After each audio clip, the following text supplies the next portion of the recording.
everyone. Welcome to Sunday Night Free Streets AA meeting. Everyone in the right place? Yes? Perfect. All right. Good move. My name's Steven. I'm one of the hosts here at Maine House of Comedy. Thank you for joining us. Give it up for yourselves. Yeah, there we go. There we go. All right, stop.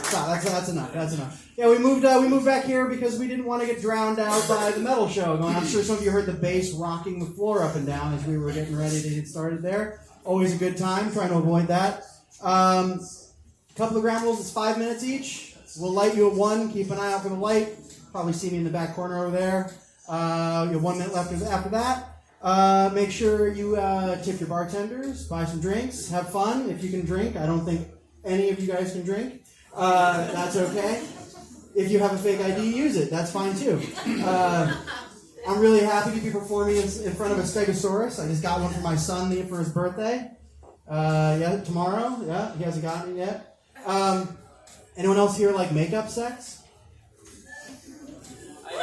Thank you for participating in the show, sir. I appreciate it. Yeah, I'm an eyeliner and lipstick kind of guy. What do you like? There you go. Anyone else ever look in a mirror and say, dang, I look good? Yeah, me neither. All right, calm down.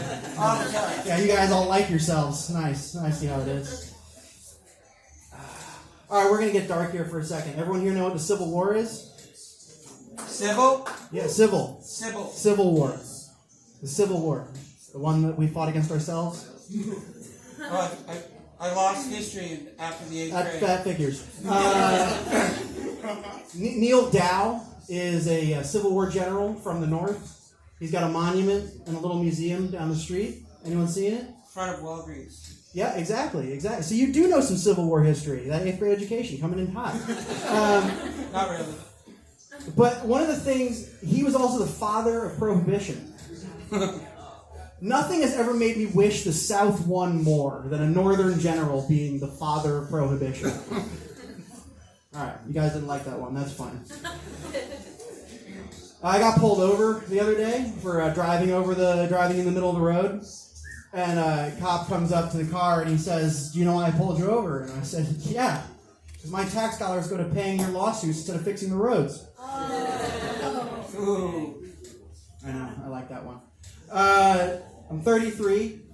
Nice. The biggest problem I have right now is that I look like I own reptiles.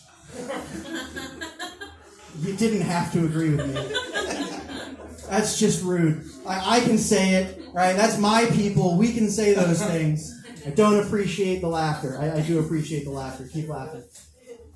I exposed myself to some toddlers the other day. We're potty training at home.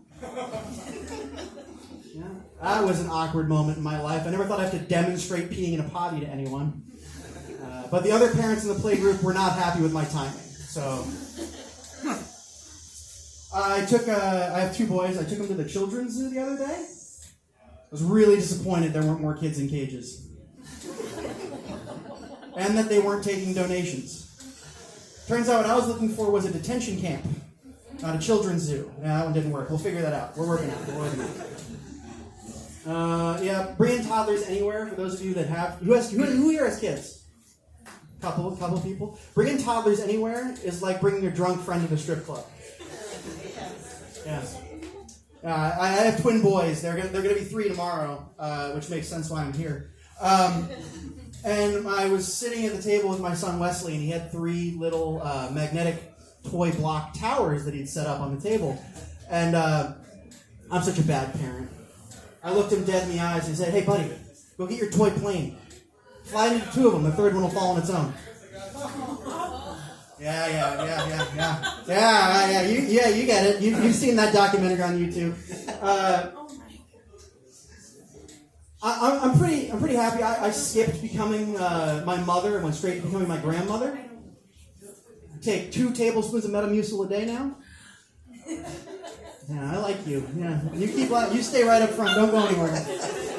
No, I wish I'd become my mom. I wish I hadn't skipped becoming my mom. That was a mistake. Because my mom had a really special skill. She was really good at one particular thing. weaponizing her children. Yeah. So, my mom, we were going to visit my grandmother, and I got in a plane. We were in Charlotte Airport. It's a big airport. We're flying down to Florida to visit my grandma, and we get to the front of the ticket desk. This was pre 9/11. We get to the front of the ticket desk, and the lady tells my mom, "Hey, I hate to do this, but we have to bump you and your kids from the flight." And my mom was like, "Oh, okay. All right, one sec." "Hey guys," talking to me and my little brother. I got some bad news. You know how this is only our second Christmas without Dad? Because he's dead. But yeah, we're not going to get to see Grandma either.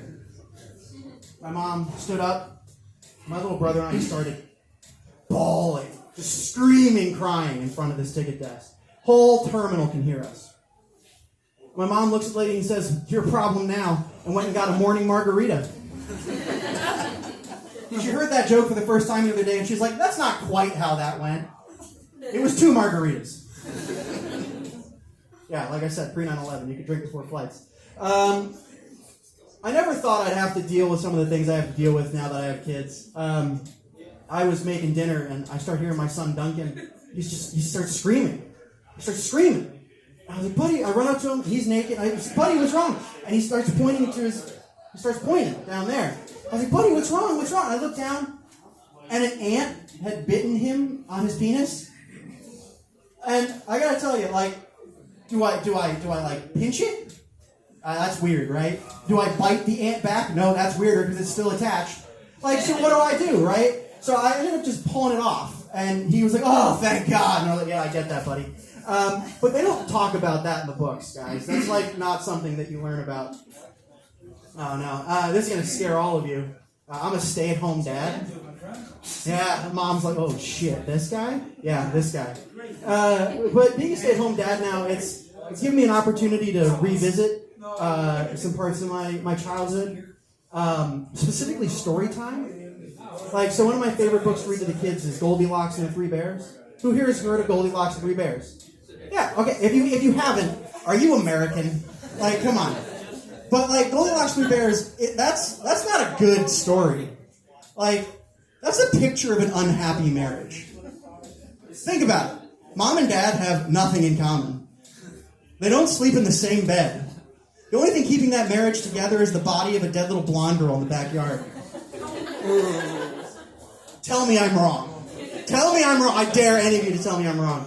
All right, I'll leave you with this, and I'll get your first comic to the stage. And thank you all for joining us. We really appreciate it. But I'm one of 4 brothers, and I like to think that, older, younger, we all give each other things, right? Like my little brother, I gave him something. I helped him prepare for his D1 football career. You can clap. It's a good thing. Yeah. Thank you. Yeah. Oh, yes. Oh, the applause. Yes. No, I gave him his first concussion. And the second one. And the next 6, but he doesn't remember those. But you need that for football. But my older brother, Eric, he taught me the metric system when I was really young. Metric system, yeah. I was selling drugs at 7 years old with my older brother. Yeah, it was a good skill. Teacher was like, "Wow, you don't need fractions." Nope, but I can do grams and ounces. But when we were first doing that, we were around that time we did the DARE program. Everyone who was here or heard of the DARE program? Who went through it? Who did the DARE program? Yeah, a couple of us. Cool. The rest of you skipped the public school system. Good for you. But the DARE program, the officer came into class and was teaching, and I was so excited because I knew this was the first class I was ever going to ace. I was like, I know all the answers to your questions. Hell yeah. And he comes in, and he puts his first slide up, and I raise my hand immediately. And he's like, "I haven't asked a question yet."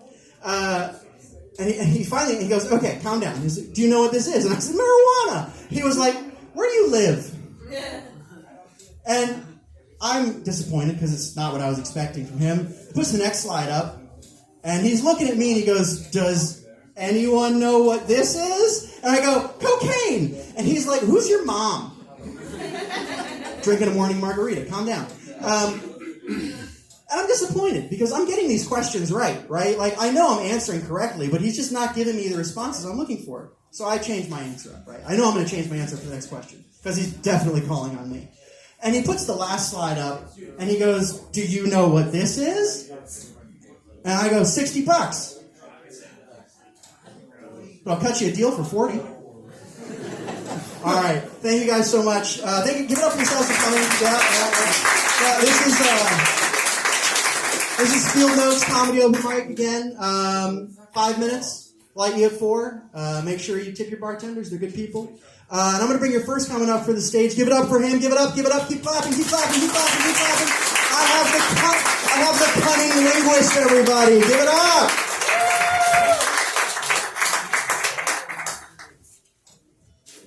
We have Saturday Night Fever in front of us, which is great.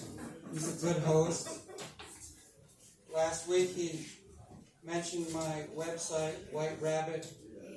I think it's whiterabbit4.bandcamp.com. I want to put a dot before 4, but there's none. Anyways, you can check out my pop music and my PG-rated comedy because I have to separate the two, but you're going to get a little bit of profanity because I am a cunning linguist.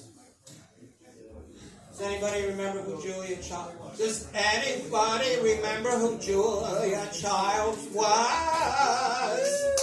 People thought she had Parkinson's, but it was just some kind of neurological disorder that made her talk like this. I don't know if I could do a complete concert with a man's voice because she kind of sounded like a man.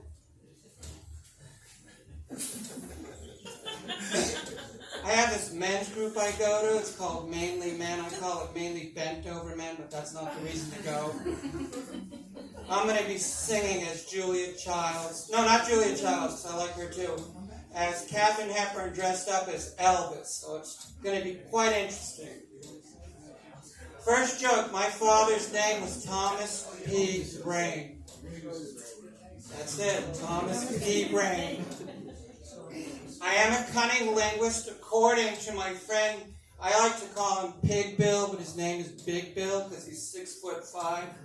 Whenever he walks into any place, people get nervous. They're like, "You better not cause any problems." And he's like, "No, I won't." And then he says something nasty or cunning to these people, and they go, "Ugh." He looks like Sasquatch, and he moved out to Taos, New Mexico. So if you want to go to Taos, New Mexico, you can visit Sasquatch and his girlfriend. Her name is Greedy Girl because she's into BDSM. I'll stop there. Why did the skeleton go to the dance by himself? Because he had no body to go with. And he also had no guts. I did write 2 children's books. One of them actually got blocked because I was talking about gay humor. We just can't have that in a children's book. It did say mature, for mature children. It just didn't go over well on Amazon. What did the prostitute say to the client before he comes by? What did she say to the client? Call me before you come. Rusty bed springs make for better sex. You want to make a lot of noise, don't you?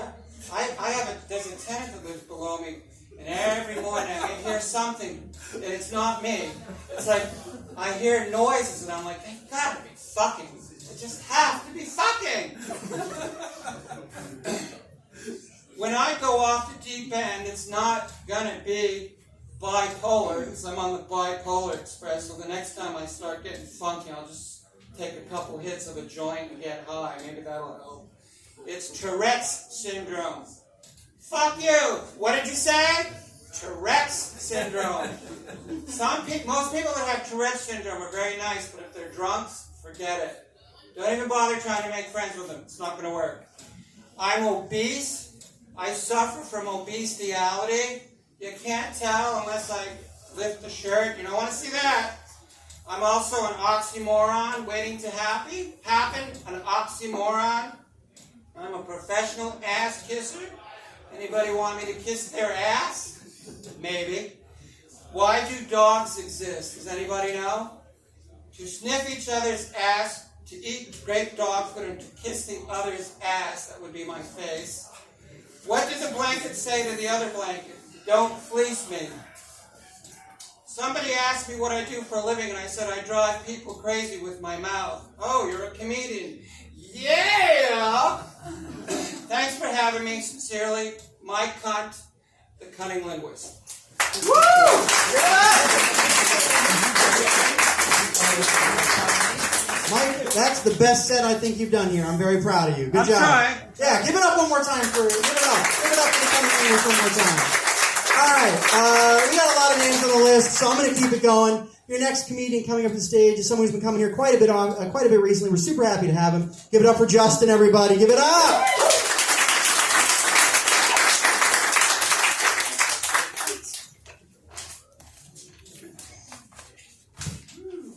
Move that. Can you hear me? Yes. Talking issues. Stephen, what did I do? You didn't do anything. You're good. Oh, okay. It's just a low mic or low speaker. So I realized during the pandemic that I lost a lot of my social skills from just not talking to anybody for years. And I didn't know how to respond to people once I did get out there. One guy recently said to me, he's like, "Hey, nice pants." And I was like, "Thanks. They look great around my ankles." But I've been trying to get braver since the pandemic. I finally stopped wearing a mask when I go down on my boyfriend. I got a haircut earlier this week, and I also thought about shaving too, but the problem is I have baby face, so the last time I shaved, I got carded for candy cigarettes. But I've never been a particularly masculine guy. Like, you can look at me and you're like, yeah, that guy sits to pee.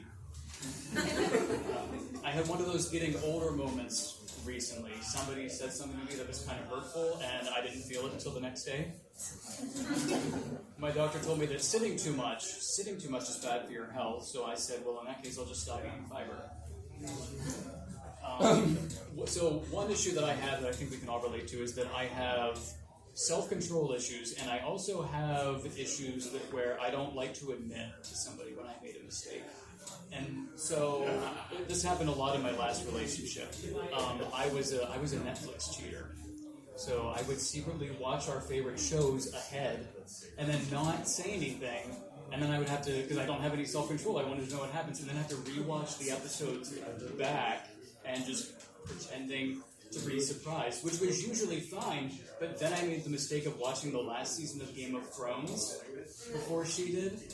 So then I was in this space where I was like, okay, I'm either going to have to confess everything that I did, or I'm going to have to fake it through the last season of Game of Thrones. So I sat her down and I took her hand and I said, I think I'm gay. But I did recently, I just got back on Instagram. It's been fun watching the app, trying to figure out whether I'm gay or straight. And so I'm just trying to see if I can figure it out before my parents do.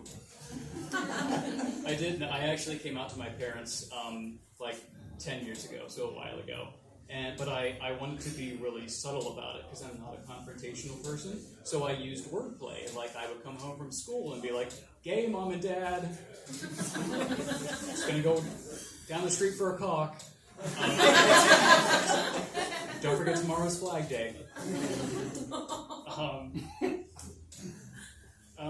Let's see. So I did ask my parents after I came out, and when I came out, they said, "Yeah, we kind of knew from a young age." And I said, "How? How did you know?" And my dad said, "Well, you had your hand on your hip in all the sonograms." Sorry.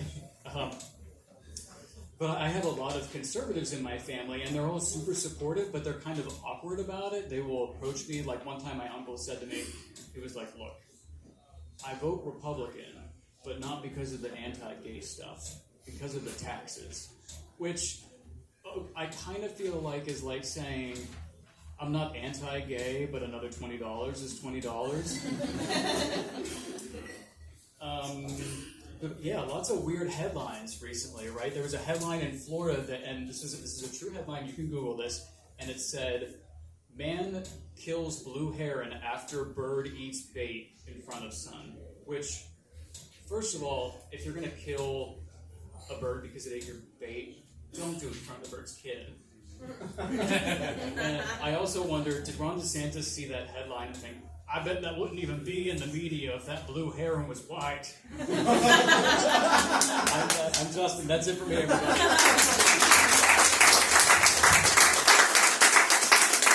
Yeah, keep it going for Justin, everyone. Give it up. Yes. Yes. All right. I'm going to keep it going. Your next comic to the stage just got back from Coachella. His name is Marcus Cardone. Everybody give it up. Clap it up. Clap it up. Fuck yeah, I got back from Coachella. It's made it seem like I was performing. I was on shrooms the whole time, so it's been great. I might be here, I might not be. We'll figure this out. But yeah, I went to Coachella, so I'm liberal, but also I'm poor. I don't want anyone, like, going to Coachella, people are like, sweet, you got money. I'm like, nah, I got friends, which, honestly, that's mostly the move. If you guys are having friends, get some friends. Like, sometimes it benefits. If you have a hard time making friends, I found this out. Just go up to anyone, it could be a stranger, you don't even need to know what they're talking about, and just say, your feelings are valid. People are like, I'm like, I can't meet people. Yo, say your feelings are valid to a homeless person. You'll get a friend real quick, and he will not leave you alone. You'll have one friend for life. Don't need to give him change. Just give him, like, support. That's really what you got to do. It is fun. It is funny, like, being liberal out at Coachella, because there are still Republicans there at Coachella. It's weird. Like, you're going to be on drugs, and someone's going to talk about, like, voting rights, and you're just like, this is a lot, honestly. But I think because I'm poor, I'm liberal, right? I think that's it, because liberals just like, yo, we got free shit, dog. Here you go. I might eventually turn more conservative once I make more money, I'm not sure. Like, liberal's cool. Like, we're just gonna, like, free stuff, or, like, we get school lunches. But I don't know what tax bracket I'm gonna be like. I think we should regulate women's bodies. Like, that could always be a real possibility. We don't know. None of you guys have made enough money where that thought has come across you. Yeah, see, exactly. I'm like, you're like, oh, maybe. Well, we're not sure what point there is. But it is interesting.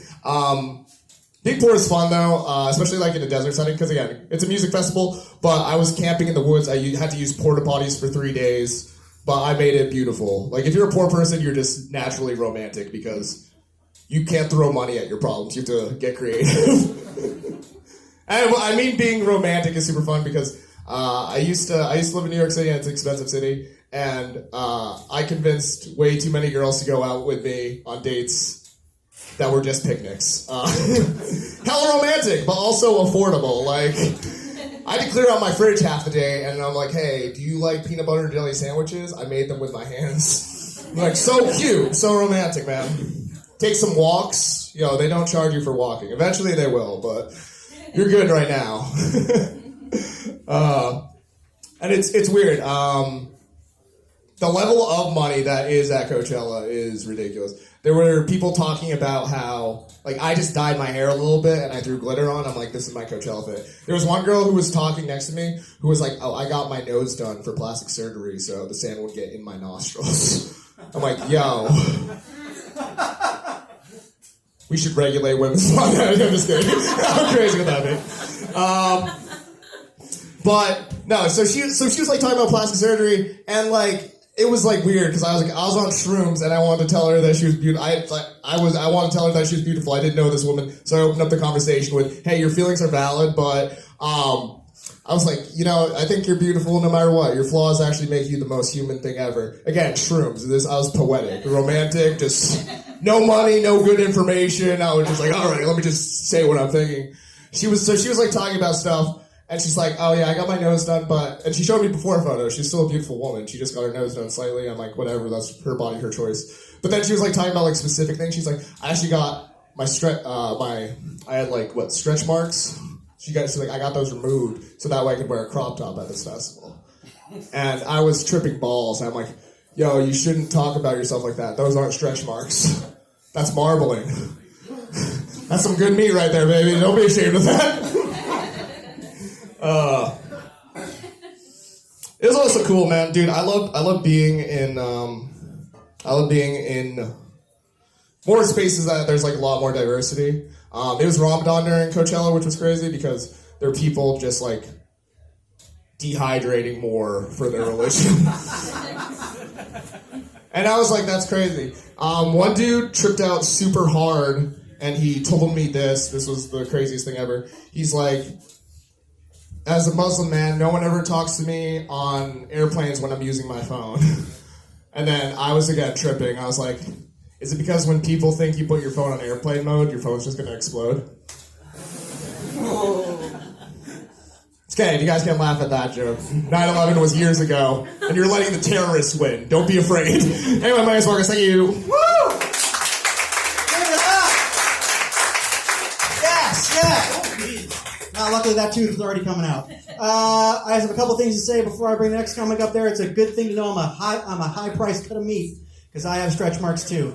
And also, Marcus, if you're wondering when that tax bracket is, it's the third one in Maine. It's the third one, because there's only 3 in the state, and that hurts. My wife, because I don't work. All right. Your next comic coming to the stage is one of my favorites. His name is Matt Dundas. Everybody give it up.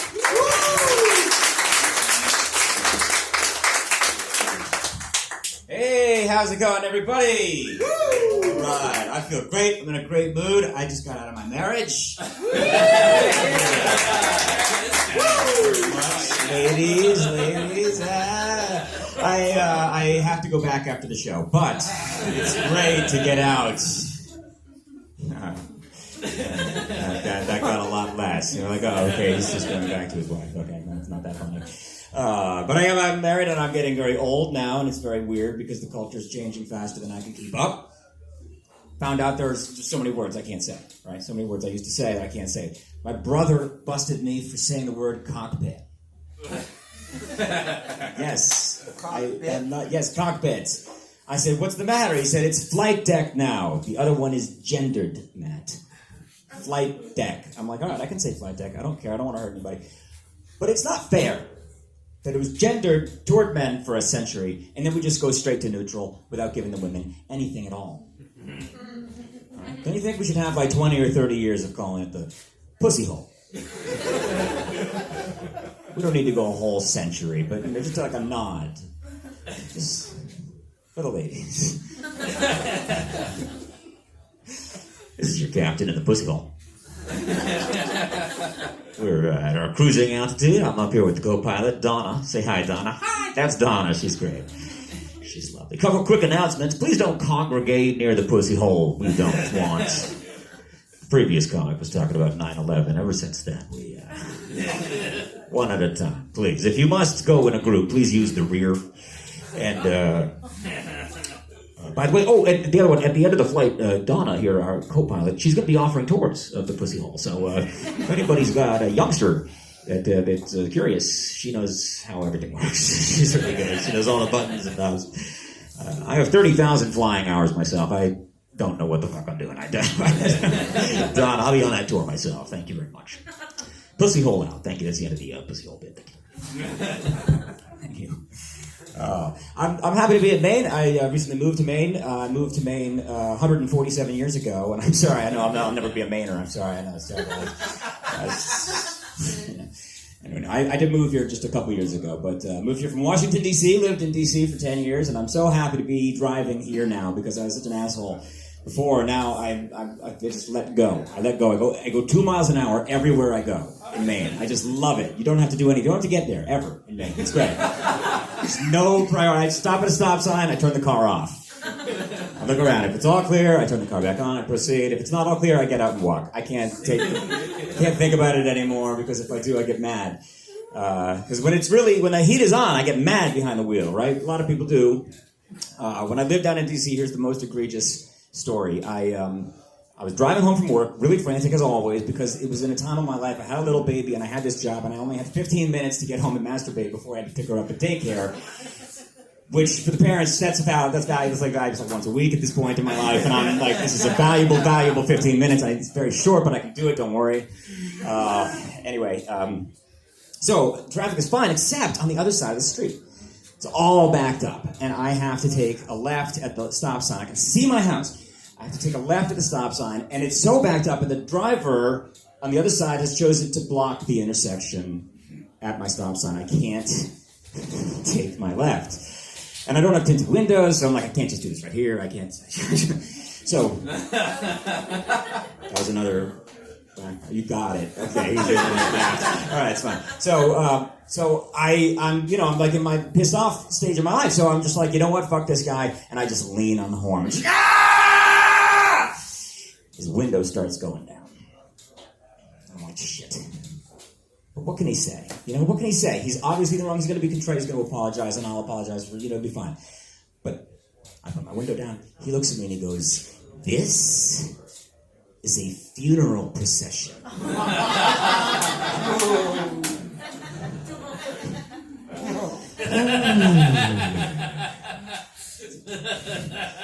All these people are going to a funeral. Yes. Well, they're going to be going to 2 funerals. If you don't get your fucking car out of this fucking road, I have 13 minutes. That's my time. Thank you guys very much. Yeah, give it up for Matt. Yes. No one stops at my dad's funeral procession. All right. Your next comic coming to the stage has been making his face see more and more recently here. I'm happy to see what he's got to say tonight. His name is Igor, everybody. Give it up! Thank you. Hey, let's give it up for Free Street. How about that? Yeah, thank you guys. Thank you for having us. I just have one question for you. Why did you stop selling Bud Light? Is it supply chain issue? What's up with that?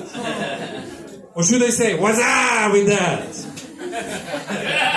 Yeah, see, I do my research. I spent like 2 hours last night researching Bud Light and Budweiser commercials.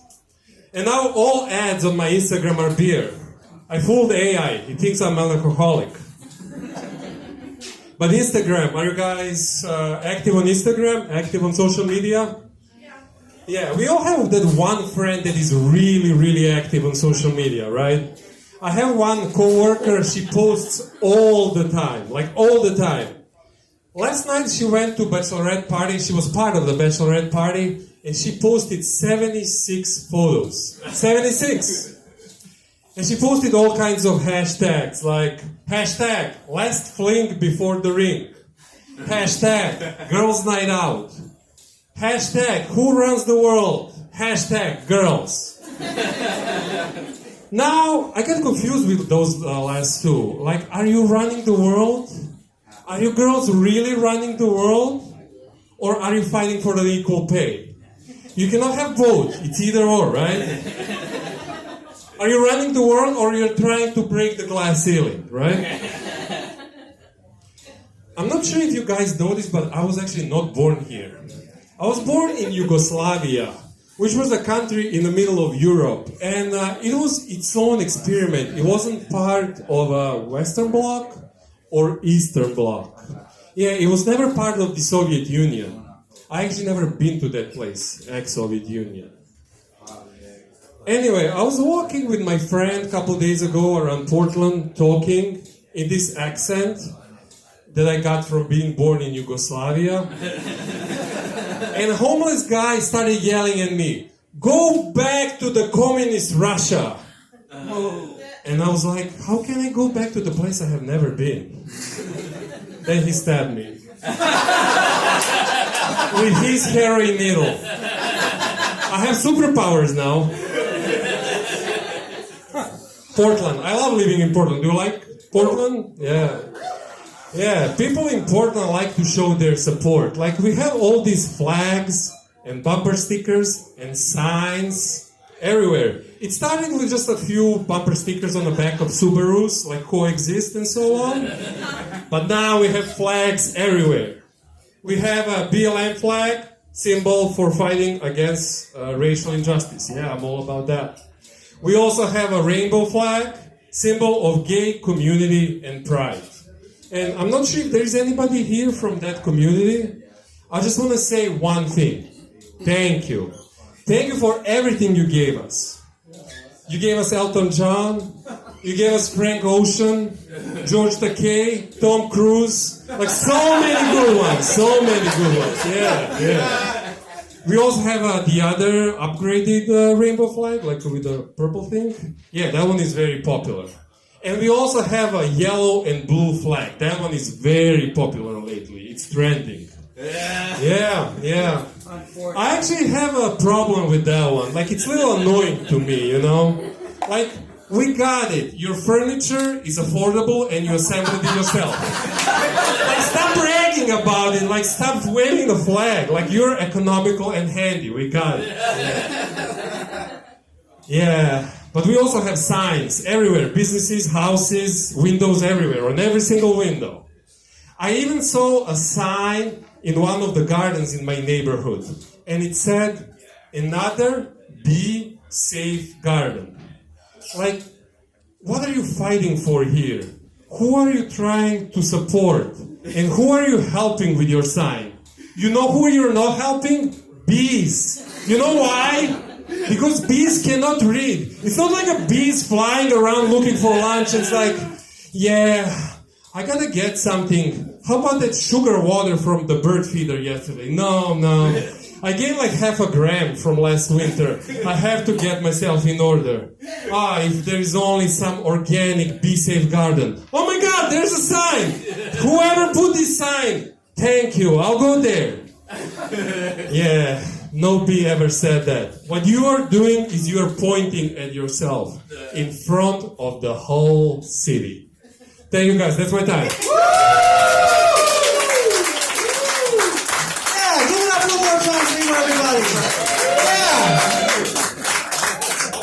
Who else is really glad he said he's from Yugoslavia? Yeah! Fuck yeah, I'm really glad too. All right, give it up. Give it up for the Free Street one more time for having us. Yes, awesome. Next comic coming to the stage is one of the co-hosts here at Free Street. His name is Josh Marquis. Give it up, everybody. Yay, hey, how's everyone doing? It is stuffy in here. I'm like, yay, someone else is going to yell in your faces. Yeah, let's go. At least we're not going to a rally after this, right? No, I've been learning a lot about government. I know, right? You know, someone that looks like me learning about government, you're like, should we watch out? No, I've been learning about the cool part of government. Do you know they've got like a bureau and a board for everything? Like there's like the Bureau of Maine Liquor and Lottery. That's basically the fun police, right? You know what I mean? That's like a government organization of strict parents. You know what I mean? You're just in your basement and you're like, God damn it, the Bureau of Lottery and Liquor in our doorstep. Yeah, you guys never worried about that? Those strict parents coming down? You guys all had cool parents? Let you drink? I'm looking at some of you guys, I'm like, yeah, you guys weren't let to drink. Your parents weren't cool. I'm like, hey, my parents just didn't care. I'm like, what's better? What's better? But I like to think of like the fun police as like, I'm like, what? I got notes. But yeah, no, like the fun police, like the Maine Bureau of Liquor and Lottery, I'm like, it's just like an organization like the Avengers. You know what I mean? It's like, we've got concerned ex-girlfriend. Her power is really worried that I'm going to drive drunk tonight. We've got my AA sponsor, who miraculously gets in contact with me even though I've blocked him. And my parents with the special ability of enabling, saying that it'll be okay and give me money when I ask. No, dude, that whole organization is wild because I was like looking at it. And like Maine had, and like every state, they have like the like a board that sets the prices of all the alcohol that's sold at liquor stores. And I'm like, how do they set the prices of that liquor? You just got like a bunch of guys like taking shots and like $35, and they got like some intern that's just going like 7. I'm like, yeah, that's how, like, you're like, how do you move up how do you know you've moved up in the company? And I'm like, yeah, they stopped giving you bottom shelf liquor. I'm like, but then they got, in the state of Maine, and I actually learned in a bunch of states, they, for the lottery side of it, they contracted all out to this company called Scientific Gaming International. That's a really cool way of saying, yo, we know how to fuck you with scratch-offs. Like, they have, like, a wild website. Their website's, like, filled with all these, like, cool-ass keywords and, like, stuff that makes me feel like I'm not smart. Like, I'm, like, reading the website, and, like, it's, for Scientific, Games International. Oh, I fucking moved it. It's like, it's not just a game. It's a way to ruin your life. You're like, and then when they write, it's not just a game. It's in that, like, really, like, nice, like, live, laugh, love font.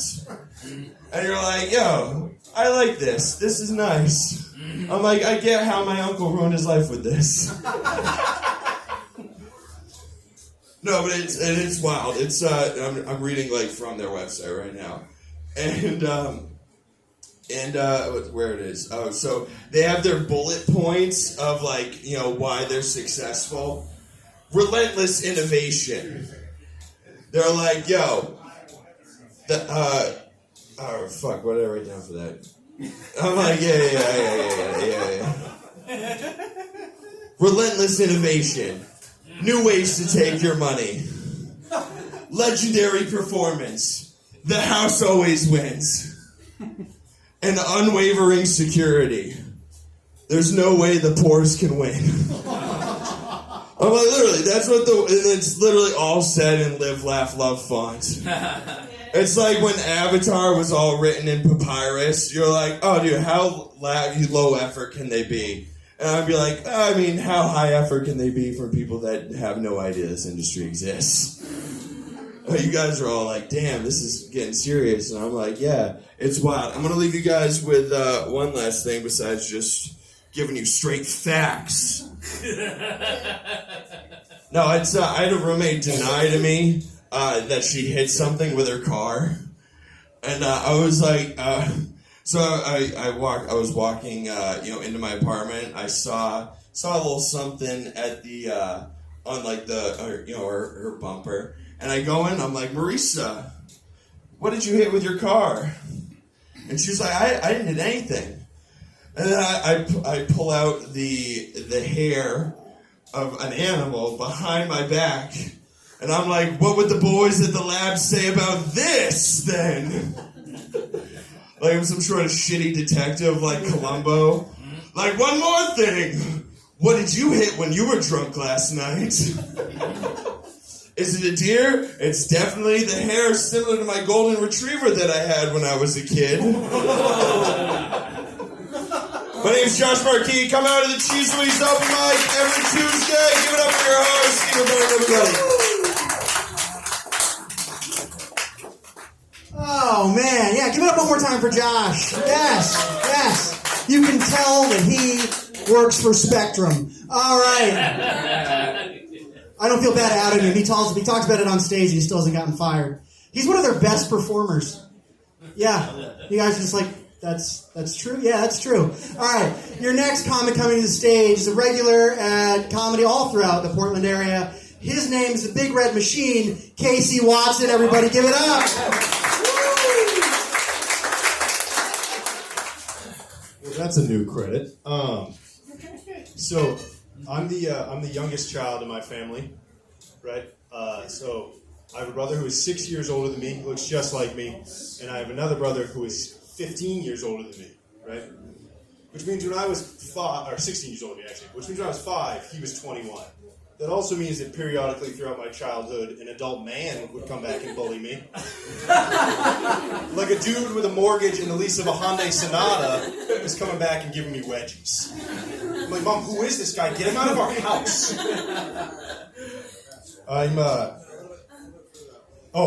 And so like when you're the youngest child, your brothers are like, oh dude, you got away with everything. Mom and Dad never cared where you were. I'm like, yeah, Mom and Dad never cared where I was, guys. You guys got love. I didn't get any of that. Like, because with the first child, they're like, oh my God, he's our sweet baby angel. I don't know how anyone could ever leave him in the car during the summer. And by the third one, they're like, it's been 2 hours. He's fine. I'm also the accident child, right? I feel like you guys should have reacted like, it's not that bad, right? Because if I was a test tube kid, right? By the time I'm born, I've already cost my parents thousands of dollars. Me? I was conceived in the back of a Chili's, dude. That bar is set so low, I can only, overcome it, you know? Right, because, like, my parents, like, if I turned out to be a shithead of a kid, they'd be like, we didn't really want that one anyway. But if I do something really cool, they're like, we didn't even want him. This is awesome. I do think I'm my parents' least favorite child, though, because I'm the only one who's circumcised. Right, no, does it not seem weird that for me they were like, I don't know, dude, you don't know what happens, let's cut it off, we'll figure it out later, you know? I also think I'm the least favorite because there's no pictures of me as a child. And I brought this up to my mom the other day, and she was like, no, there's pictures of you. I was like, there's not. And she was like, what about this one from your 3rd grade trip to New York City? I was like, okay, Mom, what year was I born? She's like, 96. I was like, okay, good. First one's right. How old are you in 3rd grade? She's like 8 or 9. I was like, okay, Mom, well, the towers are still up in this photo. Mathematically, that can't be me, Mom, you know? Also, I just figured this out. I went home today. There's still a picture of my 2 older brothers. Just a portrait, family portrait of just everyone in them. You've had 26 years, Mom. Get a picture of all of us. What are we doing? Oh, yeah. So I went to visit one of my best friends had their first kid, which is cool because it's the first like actual good friend that I've had have a kid. And like, I'm 26, I definitely couldn't have a kid. The only saving grace for me having a kid is like there's a 95% chance I wouldn't be the worst Casey to ever be a parent. There's a 5% chance I'm Crispin Wall the whole family, but double down, I'm sorry. Shouldn't have went for that. But I went over there and I was trying to pull up the menu. We were about to go out to eat. Tried to pull up the menu. Porn still on the phone. We've all been there before, right? No, it was like something stupid. It was like 2 girls wrestling over the same guy, right? And his fiance is like, oh, do you find yourself in that situation a lot? I'm like, no, but that's the point. Like, who watches porn for realism? I don't watch porn to watch 2 people have mediocre sex and one of them holds in a fart the whole time. I watch porn so I don't have to fuck my friend's mom. I watch porn a lot like I watch the NBA playoffs. I like to think I'd be the star. Realistically, I'm just a towel boy. You know? That one wasn't as good. You're right. I do have questions about them as a parent, though, because, like, they saw this and then just handed me the child. They didn't even make me wash my hands at all. Dude, that's disgusting. Grow up, guys. All right. All right. Don't make that joke. All right. I think I had one more new one, but I don't remember what it was. Here, I'll try this one. So you guys know the old saying, once you go black, you never go back? Right? Well, 2 of my ex-girlfriends have dated redheads after me, so it turns out orange really is the new black. All right, I got to pick you up. Do you know how shitty it is to hear him say he was born in 1996 and realize he's 2 years younger than the little brother I gave a concussion to? That fucking sucks. I'm walking up with a hip pain. I don't know where it came from. He's just like, I'm not going to have kids. Jackass. All right, your next comic coming to the stage is a staple of the Portland comedy scene. He's a very funny guy. His name is Mike Hallen. Everybody give it up.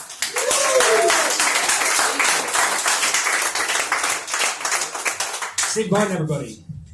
I got a bigger clap. I don't know what to tell you. It's good to see all you here. This is nice. I gotta say, carrying that chair in the alley there was much more embarrassing than if I bombed. So, I don't know if you guys were there for that. I guess not. Well, your self-esteems are better than mine. Good for you. Hooray for you. That's awesome.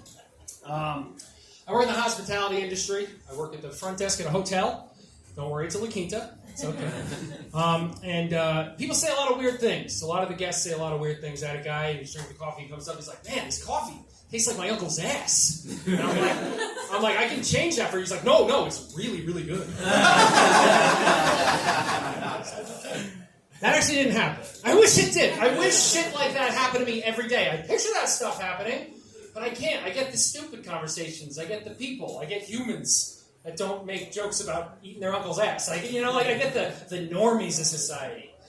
My conversations consist of answering a phone and then somebody being like, "Hi, what time does your shuttle run?" It's 8 a.m. until 8 p.m. Well, I land at 4:30. I'm leaving at 3:30? Are we going to play this? Are we just going to name times? I can do this all day. I've got 8 hours to kill. You guys still read the Guinness Book World Records? You guys still in? Is that hip? Well, back in my day, I remember being a kid, and I remember being a child at school. Much cooler than it is now.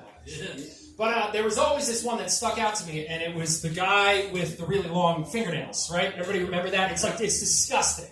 It's disgusting. I feel like, who was like, you know what, I'm going to grow my fingernails. He's like, all right, that's cool. And he got this long. He's like, dude, you're good. You should just that's fine. This long, we're mint. No? Okay, all right. So that's why he... Nothing to segue. I thought that was going to hit. But you know what's awkward? What's real awkward is walking down the street and seeing somebody with really long fingernails. I'm like, oh, you going for the record? He's like, oh, no, I'm just a piece of shit. Sketch artists. Let's give it up for the sketch artists of society, huh? That's a fucking tough job. That's a very tough job. You know what's also a tougher job? Giving the person, the artist, sketch. Like, I can't... Like, shit happens fast, so like, hey, tell us everything you know about this person. It's like, I've known people for 20 years, I can't even tell them what they look like. You know, I can't describe people I know for 20 years. But I've always thought, I want to be in that situation. I want to be in the situation where I'm giving the sketch, because I'm going to fuck with them. I'm going to fuck with them, and I'm going to give it, it's like, so what does his face look like? It's like, it's chill. It's a chill face. It's real chill. Okay, we got chilled down. He's like, how's his ears? They're decent. They got some good, decent ears, you know. I'm riffing this just like I would with the sketch artist. I wouldn't care. Someone would get murdered, and they don't want me there to fucking witness that. But then at the end, you know, I would just, like, describe myself and be like, man, what the person did? No? Kind of. All right, so sketch artists, one more thing. We guys still drinking our milk, does the body good. You guys milking it up? Got some lactose people, like pro-lactose. Yeah. What happened to the kids on the box? Remember, like, they're like we don't get that anymore. I know it's a little disturbing. What happened to the kids? Are they all saved? Like, did they figure them out? Did they find them? I think it's just uncomfortable. You're eating your Captain Crunch and you just see a kid that's clearly dead. I mean, it's very depressing. You and the captain are not solving this crime. You know, so it's pretty sad. I think they should at least nowadays do milk cartons, but of the offender's face on it. Right? Because that's more comfortable. Just that's something you want to eat with your Wheaties every morning. But now you guys are an awesome crowd, and I'm going to bring back Steve. Have a nice night.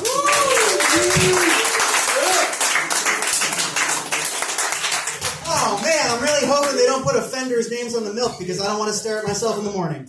All right, we are. Yeah, I know. It's shocking to let me have children. We are almost halfway through, guys. Your next comic coming to the stage is someone I've seen a couple times. Very funny, Preston Haynes. Everybody give it up.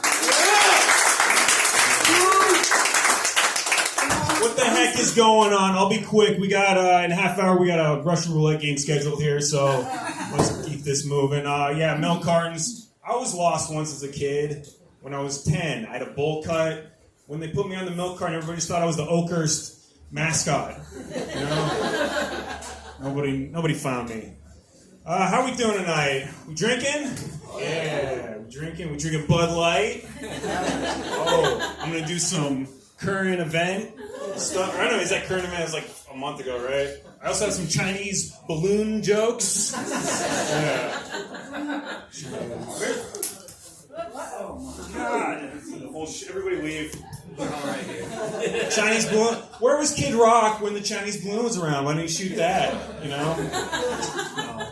But yeah, I don't know. I have I was at this trans issue. I was at a swimming competition, and there's a trans woman there. Ruined the whole competition. Okay? I was sitting there, I was watching the competition. She came up to me. She said, "Sir, you can't drink here. This is a middle school. You put away your megaphone, put a shirt on." And I'm like, "Lady, you're ruining the whole vibe. I bring the energy, okay? Everybody appreciates this. And look, I don't know anybody who goes to the middle school. All right, I don't have any friends or family. No, but I didn't even know she was trans at first. She was passing my information off to the nearest police officer. All right, kid. Let's go. Let's keep it moving here. Now I'm a nice guy. Listen, I saw a homeless guy today, and I had to give him $20. I mean, that's a pretty good amount of money for running over his dog, right? The dog survived. I was wearing light shoes. Okay. Yeah, you guys steal from the grocery store? Yes. Woo! You look like you're a nice guy. You don't. I bet you pay extra. You're like, I saw someone else scan the bananas as organic, so. I used to be. These prices are crazy. The eggs, I used to buy the nice eggs. I only bought the eggs with the little girl hugging the chicken, you know. Now I have to get the eggs with the 14-year-old kid smoking on his break. Just take a picture of him halfway, making an F sound with it. It's like, I don't even know what word he's saying. You know? Yeah, but you gotta, listen, sometimes you gotta partake in some stealing. You know how you do it? I'll give you the tip. You go to the self-checkout aisle. Because they have the cashiers. I feel like they're a little more strict about what they like to charge. I feel like I'm a little bit more realistic. So this is what you do. You go up to the self-cash place, and you just be cool. Just start scanning out of just beep, beep, beep. And see, you're not actually, you just make the beep sound with your mouth. Nobody knows. And, sperm banks. There's like these sperm banks that they don't want to give out. They refuse to carry people that were vaccinated. They're like anti-vax sperm banks, and I'm like, that's crazy. You ever donate sperm? I tried to donate sperm once, but I wanted to show how good my sperm was, so I did the thing at like the Dairy Queen Blizzard thing where you turn it upside down to show how strong I am. Didn't appreciate it. Ran over a dog swimming, but like. I think I'm all in jokes. Thank you very much.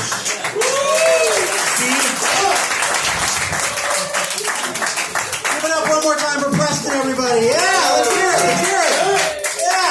Yeah. We have officially reached the halfway point, ladies and gentlemen. So again, thank you very much for sticking with it. We really appreciate it. Your next time we come to the stage, I don't think I've seen him before, which makes it all the more exciting. Give it up for Justin Armenio, everybody. Give it up! Woo!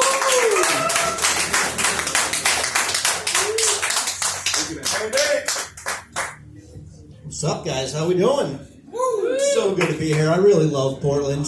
You know, I'm from one of those small towns in New Hampshire. You know the type. It's like so many in America. Just completely divided by politics. Half the town wants to get on green energy. The other half's trying to stay with white power. You know, are they still saying white power, or have they rebranded to all lives power? You know, the far right is so much better at branding. Like the far left has like Bernie Sanders, and he's like, I'm a democratic socialist. Not great word choices. Like 90% of the country would never vote for a socialist. Like 48% of the country would never vote for a Democrat. You know, maybe 50 if you were to count, like, I don't know, all the votes, you know? But, I mean, it's just terrible word choice. Those are a couple of people's least favorites. That's like if the pro-life conservatives started referring to a fetus as a moist Nazi. Who's gonna protect the moist Nazis? They're the moist Nazis among us. Some say too moist. You know? But words, like, they do matter. They set people off. I mean, even myself. The other night I was working in the bar and someone said, do you have a handicapped bathroom? I was like, whoa, yeah. Yeah, we do, man, but we don't call it a handicapped bathroom. We just say out of order. I have 2 daughters, you know, and I swear to God, they're both trying to kill me. One intentionally and one unintentionally. Which is fair, that is how we had them. One of my daughters has just severe ADHD, and I cannot win with this girl. Like, she falls down and hurts herself. If I try to help too quick, she gets mad. If I don't help quick enough, she gets too mad. So I think the doctor's original diagnosis is correct. It's a girl. You know? I try to be a good parent. I do. I'm around. I'm there for them. I go to all the parent-teacher conferences and stuff. I saw my dad like one weekend a month. Like, when he went to a parent-teachers conference, he would meet with like a substitute teacher. They're both like, I heard he's a pain in the ass, but I just throw the TV on. He seems fine for me. But I'm lucky. I'm a lucky guy to have a wife and kids. I mean, I'm no prize. I know I'm no prize. Clearly, I'm bald. Wasn't born this way. It's been more of a time-release birth defect, as you will. And somehow I just end up looking like a mashup of Ted Lasso and all his assistant coaches. Just like, I don't know how that... I'm not classically attractive, and I finally figured that out when I was watching Beauty and the Beast a couple weeks ago. And I recognized a look that Belle gives the Beast like halfway through. She kind of gives him like a... And I know that look. I've seen that look. She's like, am I seriously considering fucking this water buffalo?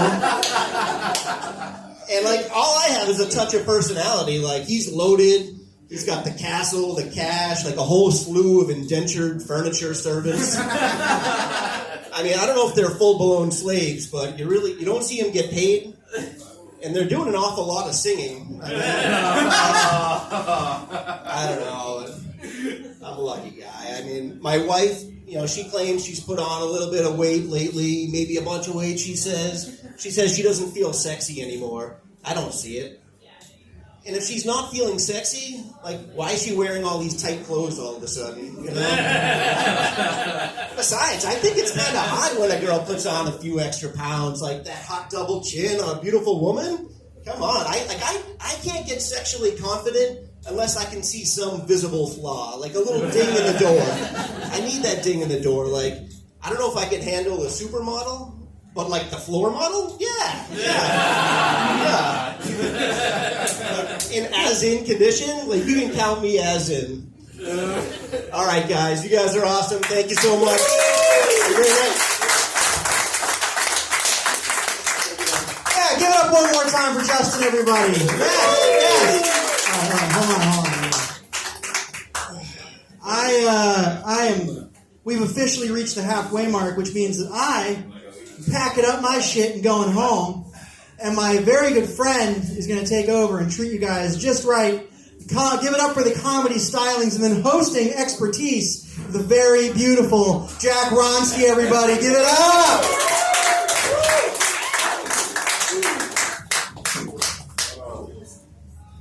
Yeah, beautiful. Fucking A, dude. Fucking shit. Alright. Fuck! I'm a goddamn professional. Yeah, beautiful. I'm 25. No, I don't look that. That is a lie. I look 35, okay? It's not just the beard. It's just the general grizzled demeanor. Just the angry face all the time. People, like, tell me, like, to cheer up all the time, and I'm just scowling. I'm like, what do you mean?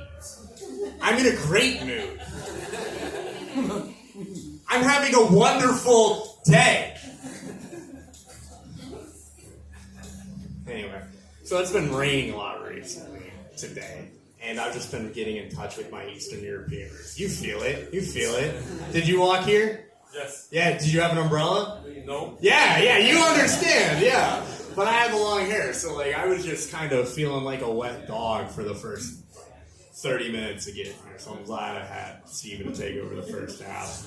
Otherwise, I would have looked like a German, a golden retriever just jumping right out of a pool on a good summer day. Anyway, we're gonna keep it going with the next comic. I haven't seen this name before. Yeah, I knew the name. God damn it, Steven! I'm gonna kick his ass. Chandler Reed, ladies and gentlemen.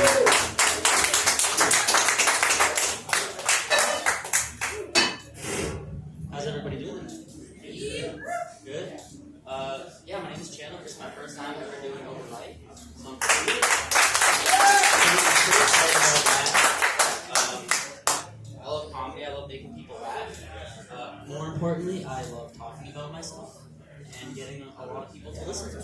So that's why I'm here. Yeah, I just turned 21 last month. So that, sucks. I'm already starting to realize that being an adult is kind of bullshit. It's so hyped up when you're a teenager, but yeah, then you start paying rent, taxes, and paying off loans. It's terrible. And people, they always say, "Oh, you're in your 20s, you're young, you're energetic, go travel." And then my bank account says, "You're broke and irresponsible. Go back to work. You can't afford it." Does anyone actually travel in their 20s? No? Yeah, okay. Me neither. Furthest I've traveled is here tonight, so that's pretty exciting. I've spent most of my life in Maine, well, my whole life actually, growing up here in Maine. Also not exciting. Not a whole lot here. Other than trees. There's a lot of trees. Did you know, actually, fun fact, there are 24 billion trees in Maine. 24 billion. And the human population is only 1.3 million.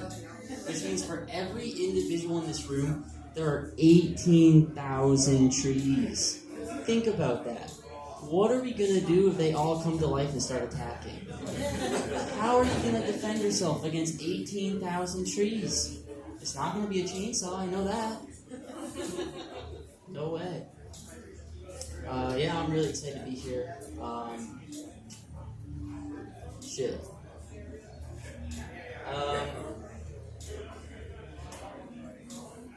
I forgot my jokes. Thank you. No, I appreciate that. I'm kind of nervous, as you can see. But, first time, pretty exciting. You guys have been an awesome crowd, too. It's been really nice. Everyone's been supportive of everyone, so that's really cool. What's your name? Brendan. Brendan? Who are you here with? With all of them? Yeah. Good work, Brendan. Good work. Hannaford. Hannaford? Hannaford. I work at Hannaford. You do? Yeah, up in Bangor. Okay. I work at the Star Wars store. Nice. Do you also hate your job, or? He'll say yes. Yeah. Actually, me and my friends, we all work at Hannaford. Well, one of them got out. He's lucky. Yeah, you escaped? Yeah. Personal stuff. Yeah. Is this just a coworker, friend, girlfriend? Supervisor. Supervisor. Oh. Better watch out, Brandon. I know that's against standard practice.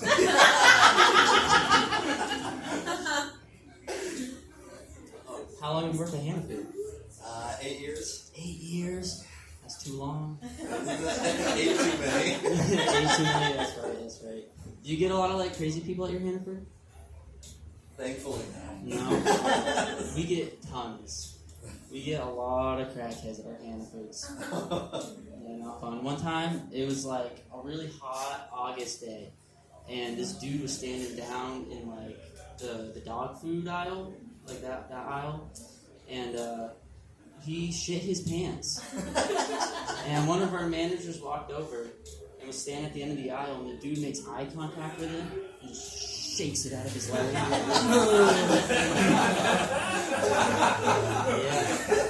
He left a whole trail of shit walking out the store, too. You could track it. It wasn't hard to find. Well, Thank you. Don't know what that was for. Appreciate it. Well, that's my time, guys. Thank you so much for having me. It was a lot of fun.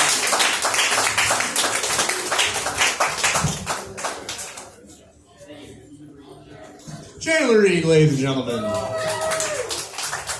See what I mean by like 21 and 25 that I just look way too fucking old? Like, that's a freshman in high school and I'm a senior. We went to high school at the same time for a point. And we look 10 years at best apart. Alright, next comic coming to the stage, another name I don't recognize. Ruby Peru? Yeah, there we go. Ruby Peru, ladies and gentlemen. Hi, I'm Ruby Peru, and I'm here with a public service announcement today. I want to explain to you, I figured out everything about mass murder, why it happens, who these people are. Stick with me, there's a little bit of explanation involved. Everybody's got a thing, a lot of people have a thing where they divide the world into, people are either this or that. Everybody's got their own thing. So here's my thing. There's two kinds of people. One is the kind of people where you give them a lot of little things and they make something big out of it. Like, oh, here's a little piece of information about me. I'm in a cult, and I'm a con man, and I like blue shirts, and I'm into raising kittens. And I think about that. Okay, these are the kind of people I am. Gave that away. And this kind of person takes all those pieces and goes, oh, I'm going to write a novel about this, or I'm going to direct a movie. This is perfect fodder for a sculpture or a concept. Like this restaurant. Somebody talked to the owner of this restaurant when they were starting it and said, here, look, I've got a deer's head. Do you want to put it in the restaurant? And the person was like, oh my God, we're going to get heads of all the animals in the whole world. It's going to be this whole concept. And while you're eating your burger, the animals will be looking down as if they're going to eat you. It's conceptual, And that's what I call a big picture person. They've got to take every one small thing or a bunch of small things and they create a big picture concept out of it. And then you've got people where if you give them a big concept, they'll break it down into pieces that are tasks and they'll do the tasks. And then they'll achieve the thing, but they don't come up with a giant creative idea. They achieve goals. And those are what I call task doers. But here's the thing. If you're a big picture person, doing tasks, everybody thinks doing tasks is easy, but doing tasks is actually very hard when you're a big picture person. Like somebody says, here's two 2x4s, just screw them together. And you're like, wait, if I took these and I turned it like this and I saw it like this and I screwed it like this and I glue it like that, I can make some kind of fabulous sculpture. And everything in life is like that. Here's two pieces of paper, put them together with a paper clip, and all of a sudden you've made a giant paperclip design, and people are like, why can't you just do the task? And the answer is, it's actually not that easy to do tasks. And those of you who are laughing are probably laughing because this sounds like an insane way to live. And those of you who are not laughing are probably people like me who are like, yeah, that's just life. Why is that even funny? So, what type of big picture person is an event planner? Think about planning an event. You got to think about what are people going to wear? Where's the event going to be? What's the theme? What's going to happen? How are the people going to participate and whatnot? Now, going back to mass murder.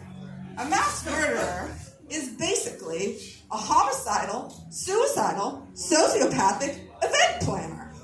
They've planned out this giant event. They've got to have all the right weapons. They've got to figure out who they're going to kill, what type of people, why, what's the purpose, how are you going to do it, what's the venue, where are you going to go, are you going to be in a room and shoot people out the window, are you going to go into a location where all the people are there around you, probably it'll end in suicide. How will you do the suicide? Will it be grand and dramatic, or will it just be some kind of little, just go into a closet and off yourself? So there's lots of different ways to do it.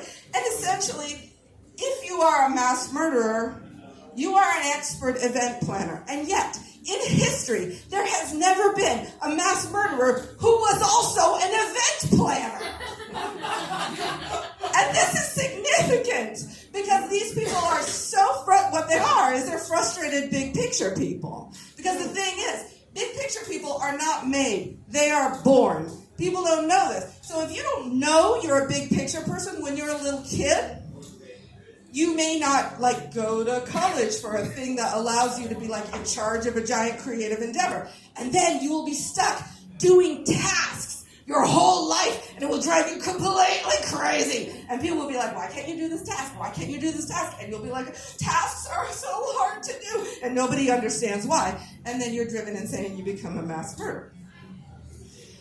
And this is why I'm surprised there are not more female mass murderers. Because there's a thing where everybody seems to think women are good at tasks. Because like moms, secretaries, a lot of women have jobs that involve doing tasks. So even if you have just written a novel, directed a movie, created a giant sculpture, or planned an event, people will still come up to you and go, can you paperclip these things together and staple that and put this in the mail and do a little thing like that? So imagine the torture for someone like me when they think that you must also be good at multitasking.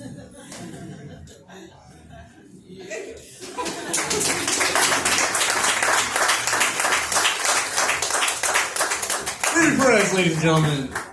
I don't know a lot about serial mass murderers that are event planners, but there was a serial killer who was an event planner. John Wayne Gacy, kinda. You know, the guy, the clown who like had 20 children in his basement, dead kids in his basement, ate them all. God, man, no one knows all about these serial killers. This is going to be a tough segue to Alex Temple, ladies and gentlemen.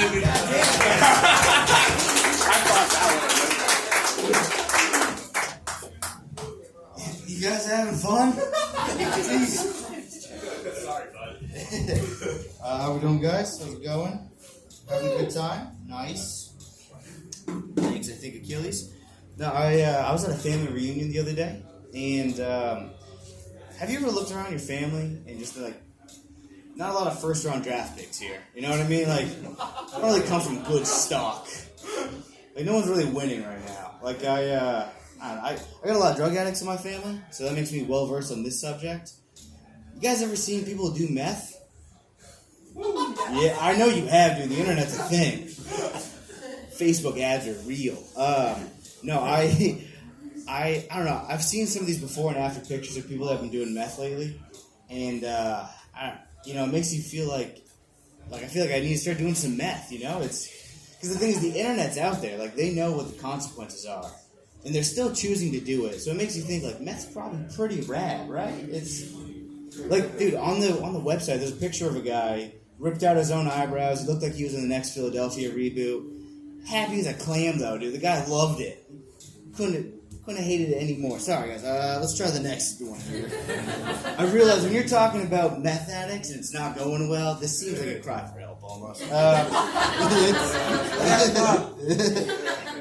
Shit. Now, I don't know, on this website, because they like to have fun with their job, there's a thing called mugshot mix and match, where you go through and you find the before and afters. You try to make sure you're looking at the right person.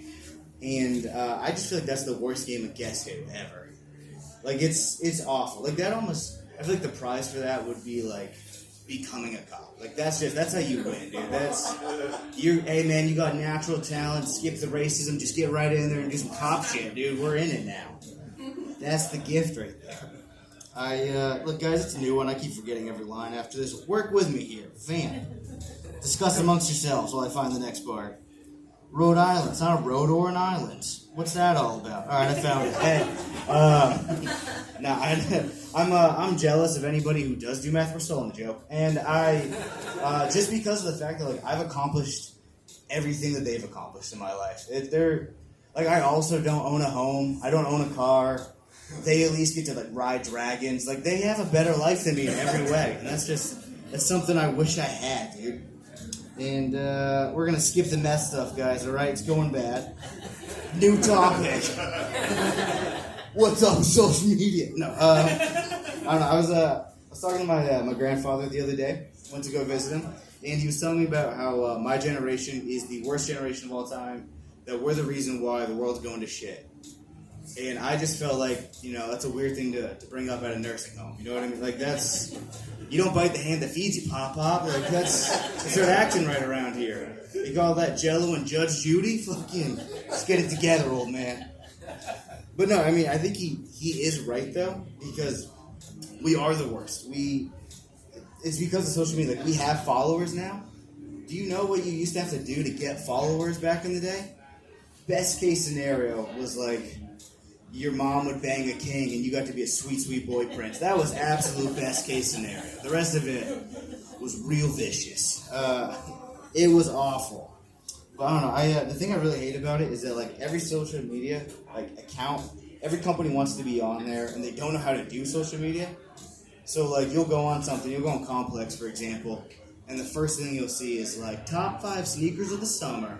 And then the very next one is like 10 midgets trapped in a house fire. And there's just nothing in between. That's a lot to take in. Because it's just like, did anybody look for them? Like, it just makes you ask questions, dude. Because they're hard to find. They're squirmy. You gotta, statistically, if you're going in, you're going head up. We could be losing some of them. Like, I don't know. I feel like everyone talks about, like, COVID numbers. I don't know how many midgets we're losing in the house fire. I want to talk about the real stats, guys. Does it just look like a campfire with, like, marshmallows on the bottom? No. Look, guys. They're not here. It's cool. We can make fun of them. They're not real, guys. It's okay. They work in the North Pole. All right. That's such a bad joke. What else we got? What other new stuff do we have? How's your guys' weekend going? Woo! I'm ready for a dialogue. Let's talk, guys. Let's have fun tonight. I feel like I'm right around 5 minutes, but Jack, I respect this. Oh, thank God, dude. Holy shit. Hey, guys, this was a pleasure. Here's a joke for you. Why did the tissue dance? Because it had a little boogie in it. Always end on a laugh, guys. All right, my name's Alex.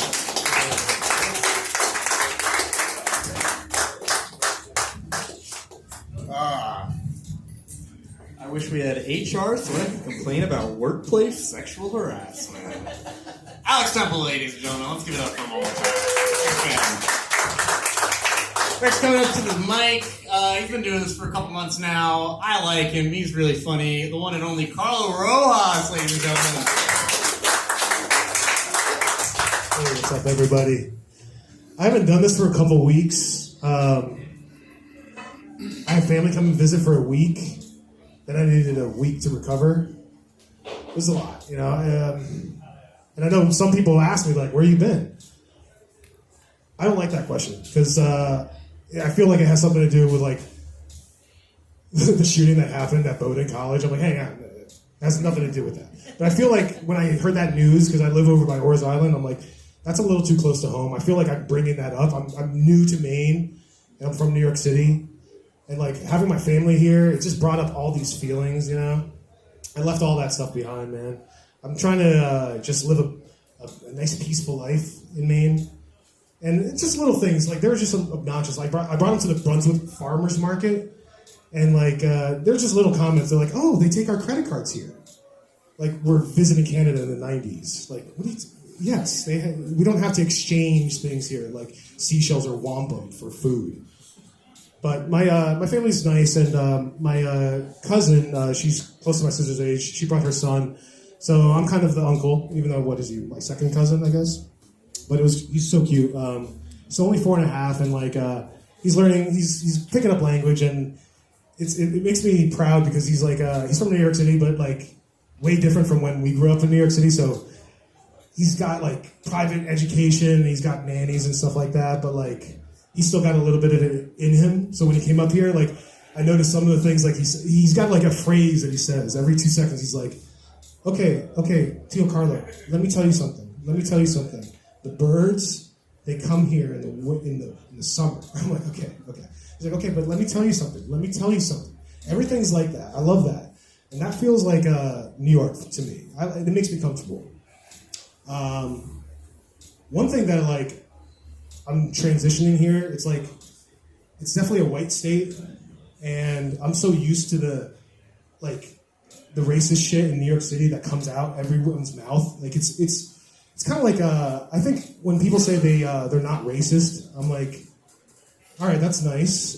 But like racism is like pollution. Hopefully you're not contributing to it 1-to-1, like littering like Jews, blacks, Jews again. But like racism, like it's so much part of people. Like when you're in New York City, there's too many people and there's so much pollution. So people just throw this shit at you nonstop. Like this is a true story. When I left New York City, that area, I went to a pizzeria, and as soon as I walked in there, this guy like was like, "Hey, what are you, Hawaiian?" I'm like, No, my name's Carlo. My family's Colombian. I get Asian a lot though. And he's like, "What are you, like Polynesian or something?" And this is the old guy at the counter, and everybody else behind the counter was like visibly ashamed for him, you know? But like, I don't know what else to say to people like when they do that to me. I'm like, they misraced me, you know? No one gets that up here. Like, misraced. There's too much like white people. Not that it's a bad thing, but like again, I can't throw anything back at you guys. Not that you guys are being racist to me, but I'm just like used to it. So like I went hiking the other day, and I went with my friend's parents because he's back in New York City. I don't know anybody else up here. So we went to a park, and they brought their dog, and like when we were back in their kitchen, the wife Patrice, she's like she bent down. She's looking at the dog that they brought, Judy. She's like, "Oh no, Judy's got ticks. She's got 2 ticks on her." And Leon, my friend's dad, was like, "Oh, I'll get the tweezers." It's a common thing. And like I had this flashback because I had to like step over her to get to the fridge, and like I'm seeing this person bending down, picking bugs off their dog. I'm just like, oh, tick picking Mainers. Oh, trying to work that into the culture now. But yeah, I think when I say like racism exists, it's like pollution. Like every generation is gonna have it. We're not gonna get out of this. Like even if you're not contributing to it 1-to-1, but like my nephew's gonna grow up. He's gonna be like, "Tio Carlo, I have plastics in my blood." What? Like, yeah, plastics are gonna be like our generation's N-word. And what am I gonna say to him? Like, "I'm sorry, I wanted falafel for lunch." What am I gonna carry street meat back to my desk in open air? Like, what are you thinking? But I wanted to close with something. Sorry guys. I like trying to explain a joke to my cousin who's very woke, because she'll cut me off at the knee before like she realizes I'm like, no, I'm telling a joke. Like I was telling her about how like at the local library there was a picture of the Klan, and they gave a whole like spiel about what was going on in Maine at the time and why they have that. And like I was explaining how like I didn't get that because I grew up Catholic. I went to Catholic school, and my family's Colombian. That whole country's like filled with like Catholics. There's no like I guess racism towards Catholics. So I can't like imagine growing up and going to school and being beaten up on my way home for being Catholic. They're like, "I bet you like going to church, huh?" I'm like, "No, I don't. Jeez, I thought being Catholic was the punishment." And so you realize there were wars. I'm like, yeah, I realize that. But I'm not from Ireland or Scotland. So anyway, thanks guys. My name's Carlo.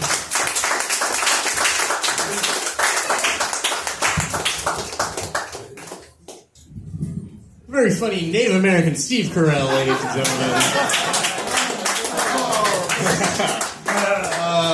The good old Mexican Peter Parker over there, ladies and gentlemen. All right. No, Native Steve Carell's funny. Anyway. We're going to keep it going with... Shit, that hit me in the nose. She's another host of the Free Street Open Mic here. Ladies and gentlemen, Amanda Reynolds Gregg. Keep going for Jeff, everybody. So I realized recently that I think I'm too nice of a person. And I think that's just something that happens. Like, I think people mistake the fact that I'm a polite extrovert with being actually friendly in a way that makes them think I want to interact with them outside of our current circumstances that have forced us to interact. You know what I mean? And I've been thinking about this a lot, and I don't think it's because I'm like a reformed people pleaser. I think it's more that I am a former mother's favorite child, which is very similar vibes, except there's a lot more unresolved generational trauma to unpack. So that's something I'm working on. I've been thinking about this a lot, and like I'm hoping that as I grow up and like just continue to age, I'm already 35. Grow up more, no. I'm hoping that I kind of like just am able to pivot more into being more openly bitchy. Like, I actually don't even think I want to just be bitchy. I think I want to like become comically evil. Like, I want to be a Disney villain like character. Like, I want to be obviously queer and very petty. Like, I want someone to not invite me to a party, and then I react by ruining their entire fucking life. Hashtag Elizabeth did nothing wrong. But it can come out sometimes. Like, occasionally, I do get a little mean. I get a little angry. Especially if it's a tourist that's being anything but 100% nice to me. That will just set me off like that. I will just go from 0 to character from a Stephen King novel in like 2 seconds. Like this one time, I was at the East End with a friend of mine. We were hanging out, and this couple came up to us, and he asked me, the husband, if I knew where this certain restaurant was. I had never heard of this restaurant. Dozens of them close and open every fucking summer. I can't keep track. But I was trying to be nice, so I'm like, oh, I'm sorry, I'm not familiar with that restaurant. And then he said to me, oh, you're not a real Mainer, huh? Oh. So I fucked a moose in front of him, and then I gave him directions to the nearest pet cemetery, and I hope to God he's dead. I hope his wife's a widow. I don't have a pivot into this next joke. I don't understand why some women won't date bisexual men. It doesn't make any sense to me. Like, let's like really just break this down for a second. In theory, a bisexual man is someone who would be willing to deal with any particular genital makeup, right? Whatever's happening down there. Why would you deny yourself a man with the tongue dexterity of a gecko? Does not make any sense to me. Like, the most common response, like the common reason that someone will give is like, well, what if he's actually gay? So what? Like, why would you deny yourself until you know for certain? Like, if I knew, if I heard a rumor that Funtown Splashtown was going to shut down and then reopen exclusively for men, do you think I would preemptively stop going? No. I would be there every day on the tilt-a-whirl, the flying trapeze, the bumper cars. I haven't figured out, by the way, what each of these rides like correlate to a sexual act, but you're a smart audience. You can fill in the blanks. Oh, what else was I going to talk about? Bisexual men are hot. We talked about that. Oh, okay. I'll end on this. I feel like I forgot a whole section, but we're just going to keep moving. So I recently found out something interesting. I worked in an office for almost a decade. Didn't work out. So surprising. The bisexual polyamorous anarchist didn't work out in an office setting. Weird. I got a message, though, recently from one of my coworkers who told me, hey, do you want to hear this rumor about you that's going around work now? And I was like, yeah, sure, what's up? And it turns out there is a rumor in my old job that I have since got into squash porn. This is true. For those of you who are blissfully unaware, squash porn is not when you shove a gourd up your pussy the way it sounds like. It's actually when you sit on things like cakes or pies or the dreams of men, whatever. And I was really taken back by that. I was like, I can't fathom why anyone would think I would get into squash porn. Clearly, I am a gentle mommy dom with a specific niche for erotic hypnotism. It really feels like they just never knew me, I'm gonna get down now. Thanks, everybody.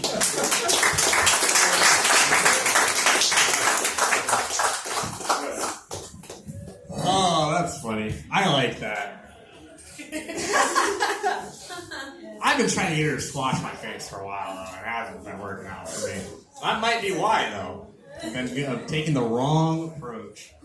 Anyway, we're going to keep this going next with another name I don't recognize, Jamie Rue. Ladies and gentlemen.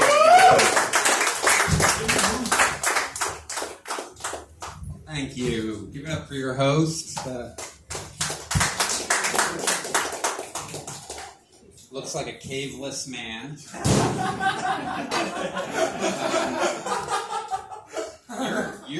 You look like something. Are you on the show? Are you on? Yeah, okay, good, all right.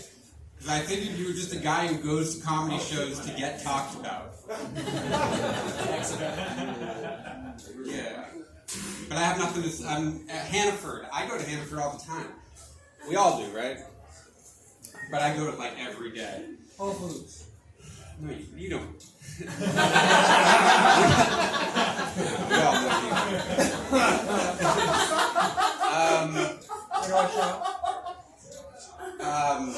did you plan on telling that story about that guy shitting his pants and just shaking it out? That was great. That was funny. That's why I come to comedy open mics, to get real, true stories from people. Real, true people. That's what we are. We're real people. Not you. You're not a real person. We were talking about being Catholic earlier. I'm not Catholic, but my grandfather is. He's a devout Catholic. He goes to church every day. And he's been confessing his sins to the Catholic Church for more than 80 years. And recently I saw him and I said, Papa, what do you think about the Catholic Church now with all these scandals? And he said, well, I know you got a lot of shit on me.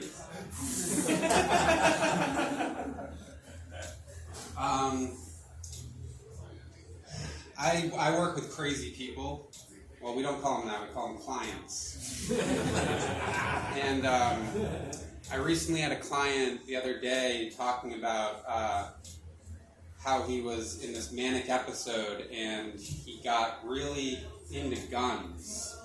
And he went to LL Bean and they kicked him out of LL Bean for asking to buy the rifle that Lee Harvey Oswald used. And I was like, were you joking? And he was like, no, I just thought that must be a great gun. and then he went to Cabela's and they just sold it to him. Well, they didn't sell him an Italian bolt action rifle, but they found him something kind of close. Easter just happened. Did you guys celebrate Easter? Anyone here celebrate Easter? Yeah. No? Yes. Okay, good. I'll continue on with the joke then.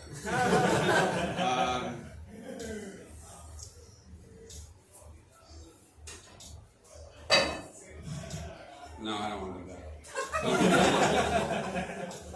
I want to be here in this moment and talk about... Wait, there was a shooting at Bowdoin College?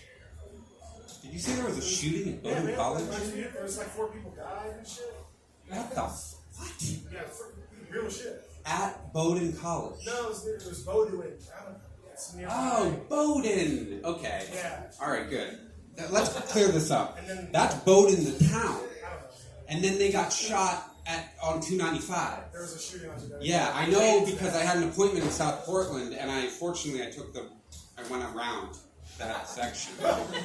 But, yeah, okay, that's what you're talking about. Because Bowdoin College, there could be a shooting there. That whole place could... Because I live in Orr's Island, which is weird. We both live in Orr's Island, which is like an hour away from here. But Bowdoin College could blow up, and I wouldn't notice. There would be no change to Brunswick downtown. They don't leave. Yikes. That was okay. Let's see. What? Probably I don't know, some kind of joke. Why are you guys all here? Why are you going up? Or yeah, is someone? No.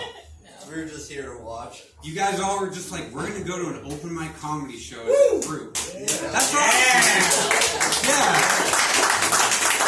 That is awesome. I think that's cool. I won't waste any more time. I'm gonna lie. Thank you.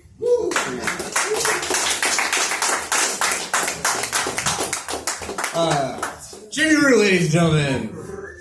Very funny. I was wondering what Sid from Toy Story was doing all these years. Now we know. Now we know. Alright, we're gonna keep this going with the very funny, some might even say the funniest person in all of New England last year. The one and only Tom Shaw, ladies and gentlemen.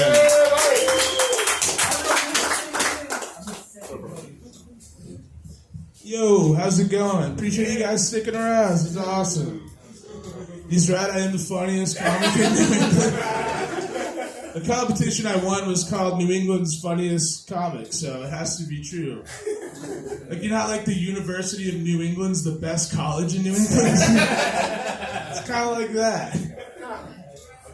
No, yeah, so I just wanted to, like, come talk to you guys. It's mostly, like, you know, see, I've just been doing stuff. I'm sober still. And when you're sober, and drinking was a big part, if not all of your personality, you start doing things that you didn't know you would do, right? Like, I found myself walking in the woods the other day. You know, if you don't have a personality or anything to talk about, you'd say you went hiking. I'm not going to call it that. That's not what I was doing. I was walking in the woods. No, so I was walking in the woods. There's these walking trails in Kittery. Kittery's where I live, that are like the Kittery Town Forest, it's called. And there's these cool walking trails, and I'm like, I've been meaning to go check them out. But, you know, I just getting out of bed, right? So they're right down the road, so finally I like got the gumption. I'm like, all right, I'm gonna look into this. I'm gonna do that first. So I looked them up online to see, like, you know, is there hours of operation for the forest? I don't know. I like to know these things before I go out there. So I look it up. Sure enough, open 24 hours. Cool. It's a fun fact about the woods, but yeah. So I started reading up on it. They're kind of going over the history of it, and within the first paragraph, within the first few sentences, it says, and it pretty much does say this. It goes, and there's probably 12 bodies buried out there. But it didn't just say that. It said, we don't know, but there's probably 12, but definitely no more than 75. That's what it said. And like you'd think maybe some towns would want to keep that a secret, but not a lot going on in Kittery, really.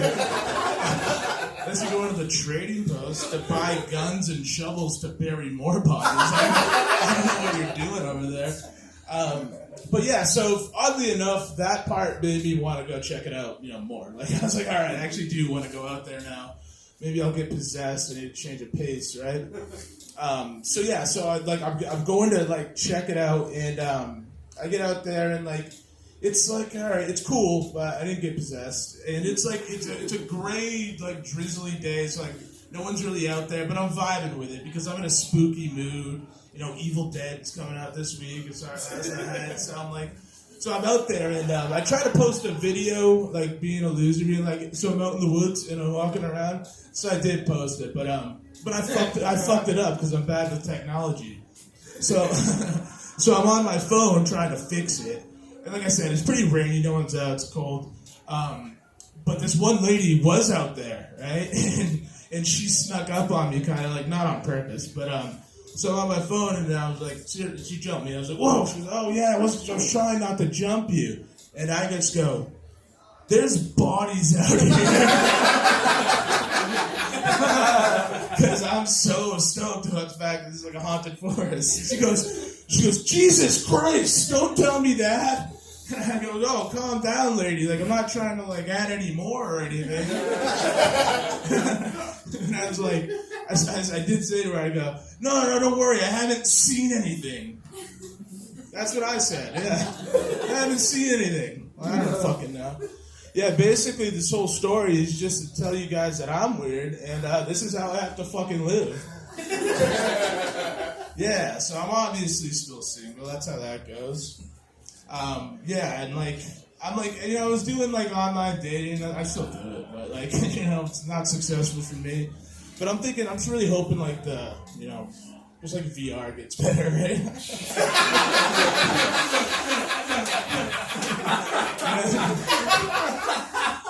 You know, you get to that point where you're just like, yeah, well, technology's getting pretty good, so. But you gotta be careful, because like, I don't know, like, it can get a little out of hand. Like, I am ashamed to admit this, like, I have got into making deepfake porn. Which I know is like controversial, but there's no laws on it really, so I can't call the cops. I know. I'm making deepfake porn, but it's just, I gotta tell you, it's just too cool getting to watch me fuck all these girls. You get it? Most people are making deepfake porn so they can see their teacher in like hardcore porn. I'm putting my face on the guy. Which is fucking up my algorithm, man. It's fucking up my porn searches because to find the source material, I gotta be very descriptive of what this guy looks like. So I'm like searching in Pornhub, like, you know, just like, guy,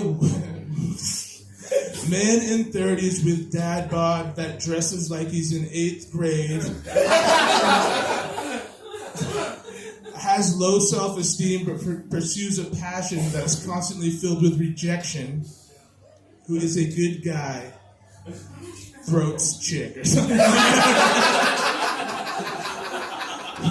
Alright. Well, anyway, I'm Tom Shaw. Follow me on Instagram, @ClaudeWithShaw. Bunch of funny stuff coming out. Thank you guys so much. Have a good night. Tom Shaw, ladies and gentlemen. Ooh, keep it going for Tom. Very funny, very funny. I'm a single guy too, Tom, but I'm doing pretty well recently. You look at my Snapchat. Yeah, I know. You look at my Snapchat. It's just nothing but hot Eastern European chicks just sending me nothing but nudes on Snapchat, and then their OnlyFans link. I think they're really into me. Or it's bots, but they're really into me. Anyway, we're gonna keep it going up with the second funniest guy in all of New England, because he's a little bitch! Tim Elliott, ladies and gentlemen! Hey! Don't shit me. Too late. Get to it. Unbelievable. Second funniest comedian in New England. Fuck you, Tom Shaw. My bestie. Fuck, I have to start with, so you just been doing the bots, dude? I had some beautiful Brazilian woman follow me on Instagram yesterday, whose name was Robert Turner. They ain't even trying with this shit anymore. Like, for a little while, they were sending me, like, hot dudes, and they were like, we're gonna get him somehow. Like, we're not gonna get him with the car insurance.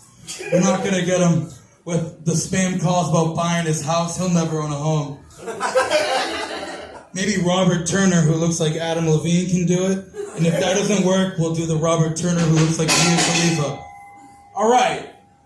Was that the light? Was that the light? Damn. Man, how's everybody been having a good time? So good? Yeah, man. I'm like number 19. Some people are still here. I'm scared. I just came to go to a show downstairs. I was gonna go see Leather Lung. But I was like, fuck, I can't just... Seriously, yeah, it's like smoke. Like, that's why I'm this fucked up right now.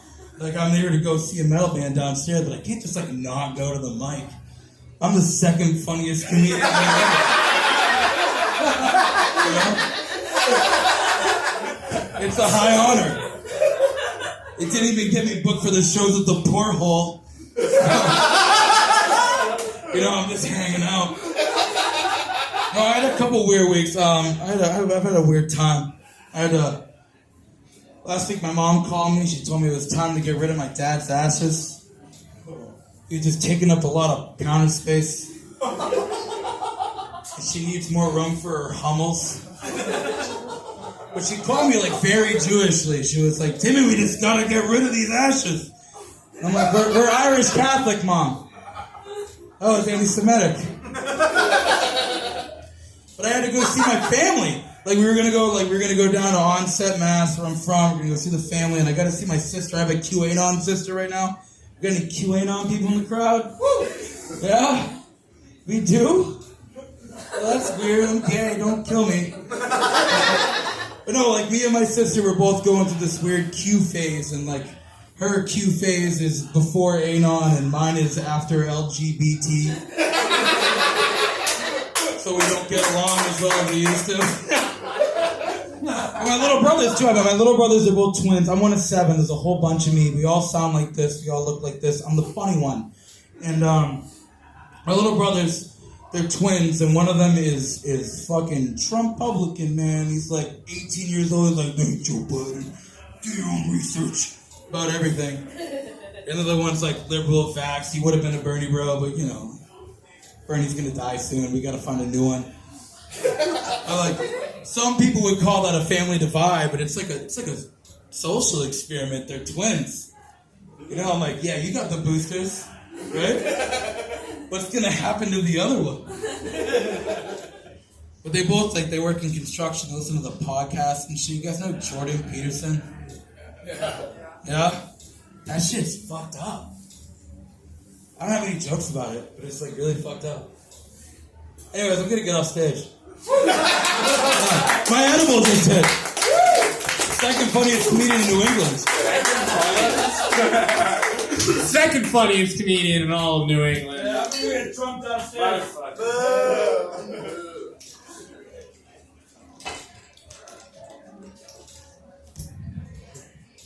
Second funniest is better than the least professional comedian in all of New England, anyway. Woo!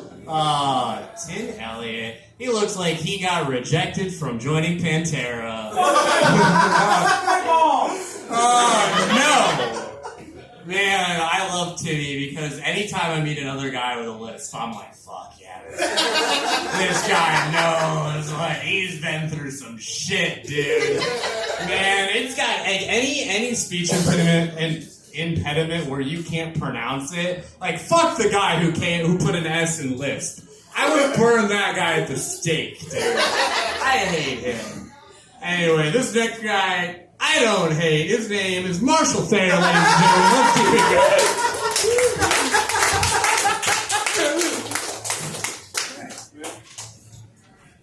It's good. It's good you don't hate me. I don't hate you either, man. Yeah, it's all good. It's all good. It's all love. All right. You guys remember handwriting papers in high school? Yeah. Is there anyone that's never handwritten a paper in this room? No, everyone's handwritten. That's awesome. Remember how you could always fuck with that, because there's no size of the font, the margins.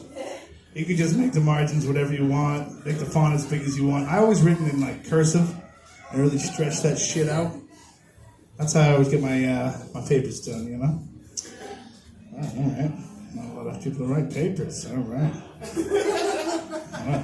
I live out in Parsonsfield. Something I really treasure about Parsonsfield is that out there we're a bunch of hillbillies, and we know how to fucking recycle. You know what I'm saying? We're always saving our cans to cash that in so we can make rent. And if it's not tied down, you can add it to your trailer. I've seen some pretty fucking wacky things. Tarps, they go a long way. They're great for roofing. If you didn't know that, Yeah, you laugh, but I've seen it. Me being the big guy too, I'll show up to back in the day when you had a drug dealer. You would show up to the house. Oh, Marshall, don't step on that part of the floor. You might fall through. And I was like, that's kind of insensitive. I know I'm a big guy. Oh no, my trailer's floor is falling in. I was like, yeah, well, I know there's some there's some boards down the street. You can just strip off the old barn that no one's using and use that to recycle. We're good at recycling. That's the point I'm getting at. We're really good at recycling. Use motor oil. Some people just. They would just recycle that. They would just throw that. You know what happens at the transfer station? They burn it. You know what we do in my backyard to start a bonfire? We burn it. That's how you get a good bonfire going. A lot of used oil. All right? Jesus. I'm glad you guys like that one. It's a little snippet from back home. From my family to yours. Jeez. We really like our coffee brandy out there. You guys like your coffee brandy out in Portland? It's more Kahlua, I think, out here in Portland's Kahlua. I had some woman, she was so upset. She said, I went up to Portland, this fancy bar, and could you believe it? they couldn't make me an Allen's coffee, brandy, and milk. And I said, I can believe that. Just stop going out there and just stay at home and just be your hillbilly self and recycle. You know? But it's, you know, it is nice. It is nice being out from that way. It is nice. You know, you got the spring peepers this time of year. We've all heard the spring peepers, right? Well, if you translated that into like human, you know, 'cause it's the mating call, it would be like, well, fuck me, fuck me.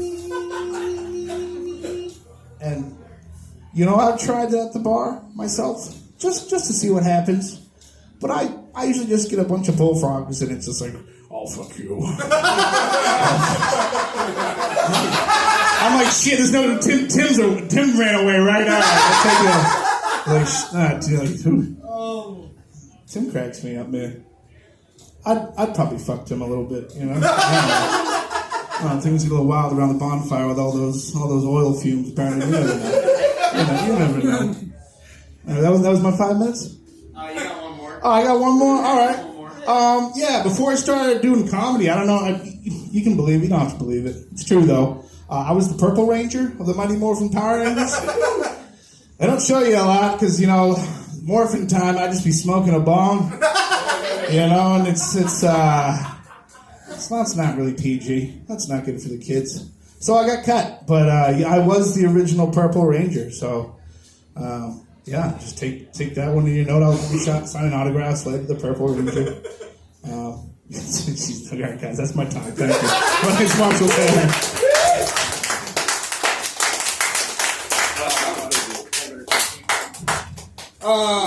What's there, ladies and gentlemen?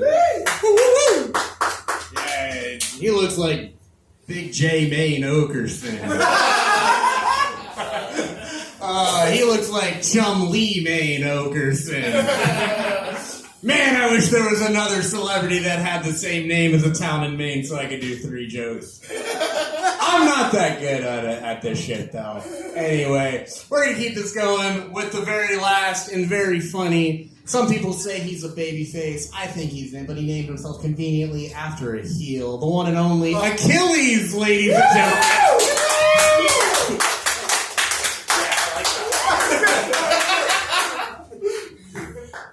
I gotta stop sitting in the front. I don't do it for attention, I just wanted somewhere to sit.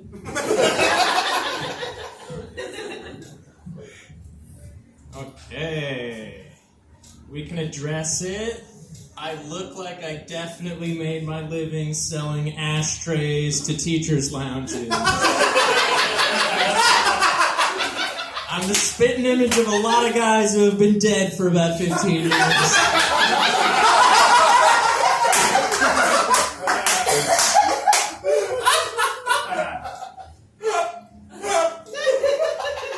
This just says emergency jokes. Oh yeah, okay. So I have a new favorite way of describing things. Strange and dangerous. It's a real good way to describe something. You know, a game maybe. That's like something James Bond would say. It's a strange and dangerous game you're playing, Miss Moneypenny. That's a very bad James Bond. But, you know, it's a good phrase. You could use that for other stuff. You know, a strange and dangerous sandwich. It's kind of sexy, you know, you'll order that. But it's very important that the words go in that order. Because a dangerous and strange sandwich, you don't want anything to do with that. And it's not James Bond that would be telling you that your game is dangerous and strange. It's more of a RoboCop kind of thing. It's a strange and dangerous game you're playing there, citizen. Okay, emergency jokes.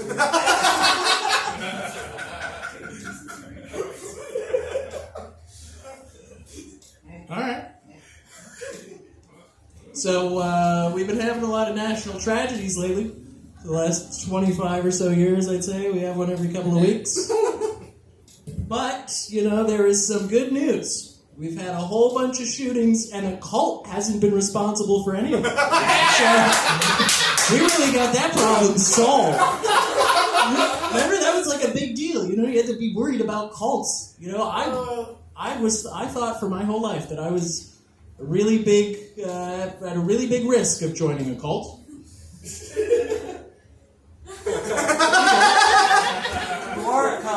And cults, man, 25 years ago, they'd say something like, "Oh, the world's ending, and it's going to end on this particular day, and we're all going to wear tracksuits," and people would be like, "All right, yeah, that's clearly crazy." But now, if a group came and said, "Yeah, the world's going to end on this day," or whatever, people would be like, "Fuck that shit, dude. I got 15 articles here. Your estimates are way off. It's ending before that, okay? You're not going to make it to March 25th. Are you freaking kidding me?" So that's enough about cults. They're pretty much over. So I've been thinking about going to the dentist lately. Some pain in my mouth, Go to the dentist, get it checked out. It's a lot harder to go to the dentist as an adult than it is as a kid. You have to pay for it now. That sucks. And I haven't been to the dentist in a real long time, which is a strange and dangerous game to play. When you're a kid, you go to the dentist and it's there are some stakes, but they're kind of low. You might have some cavities. That's like the worst thing that's going to happen. I'm 29. I'm afraid that my dentist is going to take a look in my mouth and tell me that I've been eating meth. Which makes perfect sense to me, man. I knew that Molly was made up. There's no way that ecstasy should be this cheap and plentiful. It's just meth we've been munching on. There's a PSA, I swear, there's more jokes. Bearded dragons are the basic bitches of lizards. Big reptile guy over there.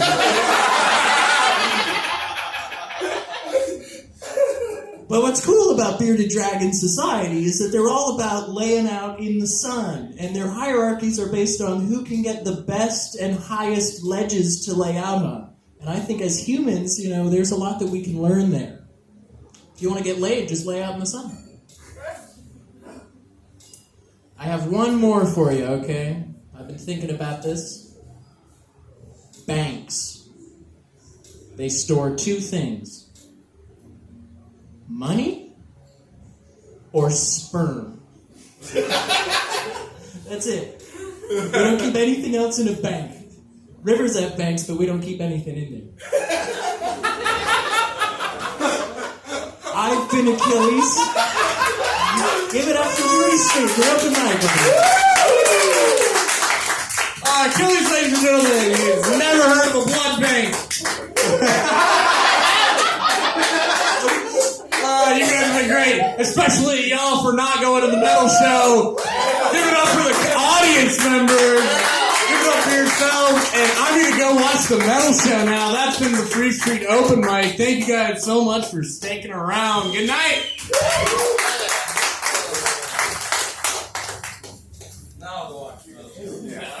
Now it's time for leather love.